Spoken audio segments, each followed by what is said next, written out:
A 29-year-old man has been arrested in connection with that officer-involved shooting that happened on the Derby-Ansonia line on Monday morning. Today, we're getting to listen to some of the calls that officer made just moments before he fired his gun.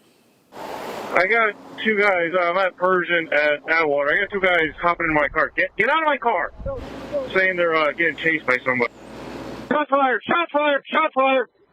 It's me! Get out! Chaotic moments around 7 o'clock Monday morning. A Derby police officer stopped at a traffic light at the intersection of Division Street and Atwater Avenue when two males allegedly started pounding on the police cruiser's window asking for help.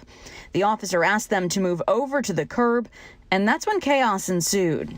A vehicle was passing by, driving by the intersection, and one of the two males that were in distress pulled out a handgun and fired several shots into the passing vehicle. The Derby officer allegedly jumped out of his cruiser and shot the 29-year-old suspect in the leg. The suspect was taken to a hospital with a gunshot wound to his lower extremities, but later released. His 16-year-old cousin, believed to be with him at the time, he was detained but not arrested.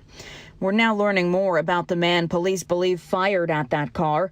State police, who are leading this investigation, have arrested this man, 29-year-old Cornelius McCullough.